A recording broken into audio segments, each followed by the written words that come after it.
Hello everyone.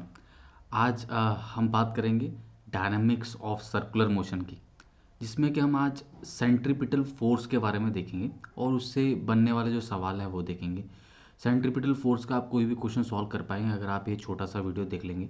इसके पहले पिछला वीडियो जरूर देख लीजिएगा, बिकॉज फिर वहीं से सेंट्रीपिटल एक्सेलरेशन के बारे में आपको पता चलेगा, जहाँ से सेंट्रीपिटल फोर्स जो है दोनों रिलेशन में है ना। तो पिछला वीडियो पहले जरूर देख लीजिए अगर आपने नहीं देखा। तो हमने लास्ट वीडियो में देखा था कि जो जैसे हम सर्कुलर पाथ पे होते हैं ना, सर्कल में मूव कर रहे हैं, तो हमारी वेलोसिटी वो पक्का चेंज होती है, चाहे उसका मैग्नीट्यूड कांस्टेंट भी है तब भी अगर उसकी डायरेक्शन चेंज होती है तो वो तो वेलोसिटी में चेंज आएगा ही, और जब डायरेक्शन चेंज होती है तो वेलोसिटी चेंज होती है, और वो जो चेंज होता है वो आपको सेंट्रीपिटल एक्सेलरेशन के फॉर्म में आपको दिखता है, जो कि वी स्क्वायर बाय आर या फिर आर ओमेगा स्क्वायर से हम निकाल सकते हैं।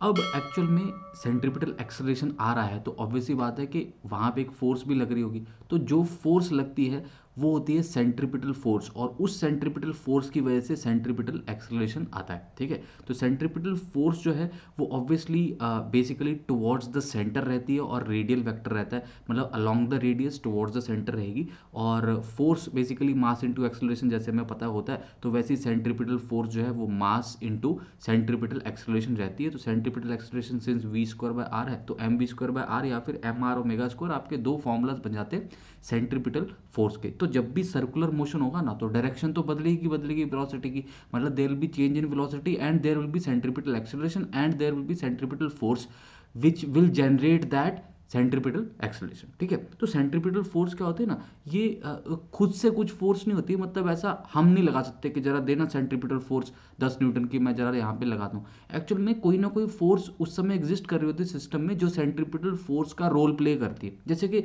आप मान लो एक ऐसे स्ट्रिंग में पत्थर बांध के ऐसे घुमाओ, तो जो स्ट्रिंग में जो टेंशन होती है ना वो आपकी सेंट्रीपिटल फोर्स का काम करती है। एक्चुअल में सेंट्रीपिटल फोर्स क्या होती है, जो भी net force towards the centre होगी ना वही सेंट्रीपिटल फोर्स होती है। Net force towards the centre is centripetal force. What is centripetal force in a circular motion?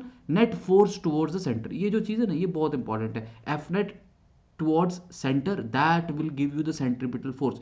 तो अगर आपको इस समय जो टेंशन होगी है ना वही आपकी सेंट्रीपिटल फोर्स बन जाएगी। जैसे हम एटम की बात करें तो बीच में न्यूक्लियस है, बाहर इलेक्ट्रॉन घूम रहे हैं, तो इलेक्ट्रोस्टैटिक फोर्स जो है दोनों के बीच में, इलेक्ट्रोस्टैटिक फोर्स ऑफ अट्रैक्शन जो है वो बेसिकली आपकी सेंट्रीपिटल फोर्स का काम करेगी। अगर मान लीजिए हम सन के अराउंड प्लैनेट्स का मोशन देखें तो वहाँ पे जो ग्रेविटेशनल फोर्स है वो एज अ सेंट्रीपिटल फोर्स जो है वो एक्ट करती है। ठीक है, जैसे कि मान लीजिए आपके पास 10 kg का एक मास है और रेडियस जो है स्ट्रिंग की जो लेंथ है वो 3 मीटर है, और ये ओमेगा जो है 5 रेडियन पर सेकेंड है। ठीक है, तो आपको टेंशन इन द स्ट्रिंग पूछा, तो tension in the string definitely away from the body होती है ना, टेंशन जो होती है वो उस पॉइंट से दूर जाती है, तो यहाँ से इस तरफ दूर आएगी टी टेंशन।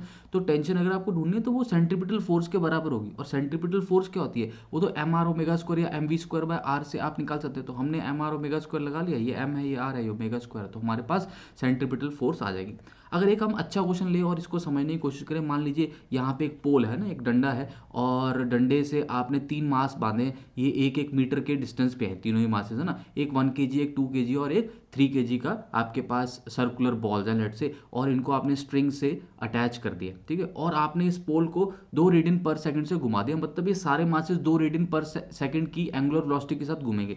सिंस ये लोग स्ट्रिंग के साथ अटैच है ना तो सबकी एंगुलर वेलोसिटी सेम रहेगी, क्योंकि सब लोग उतना ही एंगल बेसिकली कवर कर रहे होंगे ना। आप देखिए यहाँ से यहाँ अगर एंगल उतना ही कवर हो रहा तो जो बेसिकली होगी स्ट्रिंग सीधी है। ठीक है, स्ट्रिंग एक तरह से जुड़ी हुई है, टाइटन स्ट्रिंग है हम मान के चल रहे हैं, तो एक ही तरह की एंगुलर वेलोसिटी इस तीनों मासेस की होगी, लेकिन जो लीनियर स्पीड है हमारी या लीनियर वेलोसिटी है वो चेंज हो जाएगी, क्योंकि वो तो v is equal to r omega के पास होती है ना, मतलब आर चेंज होगा तो ओमेगा कांस्टेंट है, r is changing. R change कैसे होता है, जैसे पहले मास के लिए आर 1 है, दूसरे मास के लिए आर 2 बन जाएगा, और तीसरे मास के लिए आर जो है वो 3 बन जाएगा, तो लीनियर वेलोसिटी जो है वो चेंज होने लग जाएगी। ठीक है, अब ऑब्वियसली बात है जो जो मास जितना दूर है ना उसकी उतनी ज़्यादा रेडियस होगी और वहाँ पे उतनी ज़्यादा आपको लीनियर वेलोसिटी मिलती है ना, तो मतलब ये वाला मास जो है वो ऐसे लगेगा बहुत तेज़ी से आगे की तरफ बढ़ रहा है। ठीक है, एनीवेज, तो हमें टेंशन निकालनी है तीनों स्ट्रिंग्स में। तो आप इस मास की अगर फ्री बॉडी डायग्राम बनाते हैं तो एक इधर टेंशन रहेगी, एक इसके इधर टेंशन रहेगी। अब देखो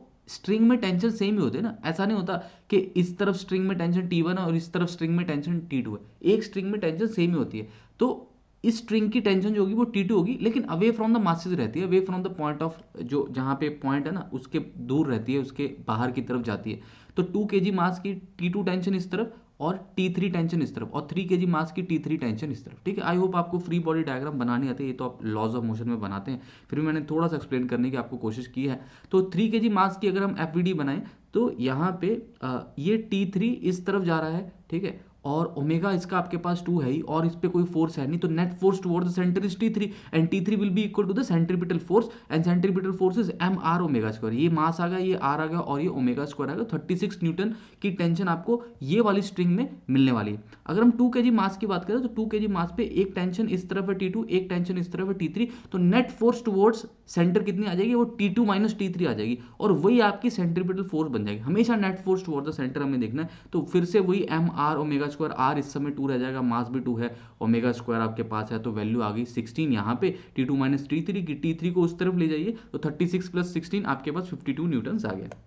अगर आप 1 kg मास की बात करते हैं तो 1 kg मास इज उस वाले पे एक तो T1 टेंशन लग रही है और दूसरी तरफ उसके T2 टेंशन लग रही है, तो net force toward the centre is T1 minus T2। ठीक है, T1 माइनस T2, तो एम आर ओमेगा स्क्वायर, फिर से सेंट्रीपिटल फोर्स आ गया आपकी, वो यहाँ पे 4 आया है, T2 की वैल्यू ऑलरेडी 52 है, तो 52 और 4 56। एक चीज़ हमसे और पूछी थी कि कौन सी स्ट्रिंग सबसे पहले ब्रेक कर सकती है, तो बेसिकली जिस स्ट्रिंग में सबसे ज़्यादा टेंशन है वो ब्रेक करेगी। देखो ना, ये स्ट्रिंग को तो एक ही मास का भार जो है वो उठाना है, इसको 2 मास को उठाना है, और इसको तीनों को ऐसे गोल गोल घुमाना है, तो ऑब्वियसली जो T1 टेंशन है वो सबसे ज़्यादा आनी चाहिए थी, और हमारी आई भी है। तो मतलब जो ये वाली स्ट्रिंग है ना, ये सबसे पहले टूटने के चांस आपके रहेंगे अगर एक ही क्वालिटी का मटेरियल से बनाएगी। ठीक है, तो आई होप आपको ये समझ में आ गया कॉन्सेप्ट सेंट्रीपिटल फोर्स का। आगे चल के हम और कॉन्सेप्ट्स देखेंगे, कई सारे सर्कुलर मोशन में कॉन्सेप्ट्स हैं।